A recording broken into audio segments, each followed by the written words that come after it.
Hello, this is Cameron Duncan, and this is my Israel-Iran Contingency Plan for HIWD 376 for Professor Herbert Pieper. Starting off with the mission objective, the overarching objective with any defensive strategy would be to repel the enemy force and to prevent them from causing harm. For this plan, the intent of the enemy is to seize territory in Israel, and so repelling them is the chief objective militarily, but also equally as important is the protection of the civilians. Civilians along the eastern border of the country may need to be moved westward to prevent them from being in the direct line of fire of enemy troops and units, and possibly an evacuation plan through the Mediterranean Sea needs to be considered if worse comes to worse. The enemy. This plan focuses on the possibility of an invasion/attack from the Islamic Republic of Iran and its use of militant groups, which are primarily what it used when attacking offensive. The Iranian force includes light infantry that are supplied and supported by the Iranian government, and they often are wielding assault rifles and LMGs, such as the HK-3A6, which is pictured right here on the left, and then the light machine gun RPK, which is pictured on the right. And these are two just very common assault rifles in the region. There's always a possibility that the IDF will encounter armored vehicles, such as tanks, AFVs, and more of the same. But Iran does not possess a lot of modern tanks and modern attack vehicles, and so Iran would be unwise to use these unless they use them in vast bulk.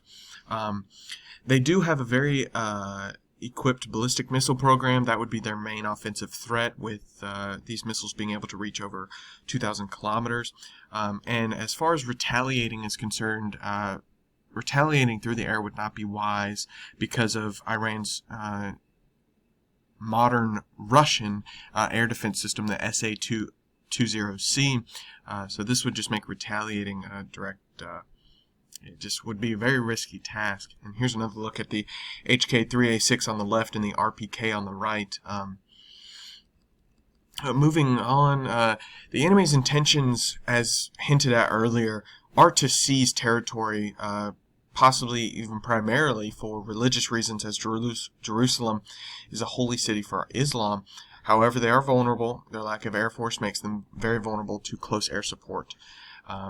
The terrain for this attack, I would allow the enemy to move toward Israeli territory, allowing the IDF to use the knowledge of the land to their advantage. The mountainous terrain, specifically the Central Mountain Range, will provide concealment for the ground troops. The valleys to the east of these mountains will force the enemy to cover large open areas of terrain, making them easy targets for artillery fire and close air support. To the north, the valleys near the city of Afula will serve as fantastic vantage points for much of the Central Mountains to the southeast, and to the direct south, the Negev Desert will force enemies to cross an open landscape, making them easy targets. And here you can see the kind of rolling hills that you see along the Central Mountains and near the city of Afula to the north, and then on the right you see the Negev Desert, which you have these large open flat spots like right in here where an enemy will have to cross through, and if you positioned artillery well, they'd be fish in a barrel. Moving down to the troops, the IDF will call upon some of its reserve forces from the outset of the engagement, but standby orders will be given to those that are not called up. The acting service troops of the IDF will prepare by deploying the nation's supply of Merkava Mark IV tanks to the eastern front, since Israel possesses a bulk of these tanks, and they are the most modern. They will be the best at defending this larger eastern border. The Merkava 3s I would deploy to the larger cities to provide close armored protection. To the north and south, the deployment of UCAVs, which is a combat drone pictured here on the left, would be vital, as they can scan and launch a missile or projectile at an enemy in a moment's notice.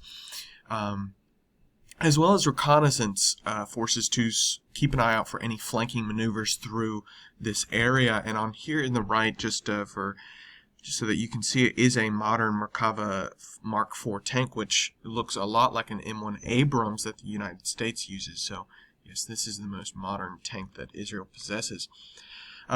All of this is considering that the IDF has at least 10 hours in advance. This isn't a lot of time, but they will need to deploy quickly. This is a test to see how quickly they can deploy these troops.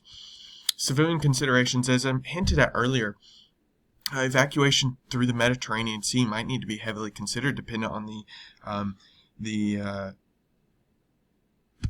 danger of the attack that Iran attempts. And as far as the rules of engagement are concerned, as soon as an armed Iran force moves into Israeli territory, it's open season. Or if IDF forces are being fired upon, and then prisoners are to be treated by UN regulations and other legislative bodies, how they deem prisoners to be dealt with, we will follow those restrictions. The political situation, after the United States withdrew from the region, Israel now represents the only Western influence in the region. Because of this, an attack from Iran will be both politically and religiously motivated, since the main attacking force will be mostly militant groups, and not so much a standing army of Iran. It would be easy for them to slip through Jordan, but just for the purposes of this, we're letting them slip through Jordan because we don't want Jordan to be a part of this. We want to test Israel on its own. The Iranian military will likely continue to use the same tactics that they have for decades now. The tactics when using militant groups, as I've hinted at or mentioned several times so far, they support them both with their supplies and often with manpower. But for this, Iran's military will be directly involved. The use of ballistic missiles will be a vital utility for their attack. And here's a picture of one of these Iranian ballistic missiles. Economics, the Iranian defense budget is lower than Israel's, but these numbers fluctuate a lot, and from source to source you can get different numbers. So for this contingency plan, economics will not have a huge part to play in. Just know that Israel on average spends more money, and that's why they have more modern equipment. Social information include, this attack will not go unnoticed by the world, and Israel will need to reach out for its allies, but for this contingency plan, no help will come. Infrastructure. Israel is a small nation, meaning that most of its infrastructure is in small proximity, but it is very modern. Its communication and radar capabilities are top-notch. They will be able to detect Iranian movement aircraft from long ways away, and troops will be able to communicate with one another from large distances. Geographic elements, as I've hinted at before, these central mountains here and near Upper Galilee will provide excellent vantage points for Israeli troops. Alongside this, the any IDF forces that are stationed or deployed to this valley, as you see here, the Jordan Valley, if they need to retreat, they have these mountains to retreat from. And these mountains, if any Iranian forces get to this point, will be perfect ambush opportunities for both troops and armor. All of this is applicable to the northern border. For the southern border, the vast desert will be an even easier target for artillery and close air support. Sniper units will have long lines of sight, allowing them to perform with utmost efficiency. And like I said earlier, the western border will be a last-ditch evacuation for civilians. Technological factors. The technological advantage belongs to the IDF. Israeli military technology across the board is at a higher standard than Iran's. Israel possesses F-35 fighter jets as well as advanced helicopter units. Iran lacks a modern air force, so their planes would be of little use. And a primary factor will be Israel's Iron Dome. So small projectiles, small missiles, and rockets will be destroyed in air. And here pictured is a F-35 up here on the left, and then a Northrop Tiger II, which is the Iranian primary aircraft. And then here is the Iron Dome, the actual launchers, and then here's a picture of it in action. Intelligence resources. Israel is home to very advanced military espionage type forces, and they will be able to break into enemy camps and stuff like that and gather information. And having troopers that are able to do this is a vital asset. Iran will likely seek to take control of Israel, not just for control over the region, but also for not just for political reasons. They don't want to just take it over. They want to own this because of what it means to take over Israel, the people of Israel.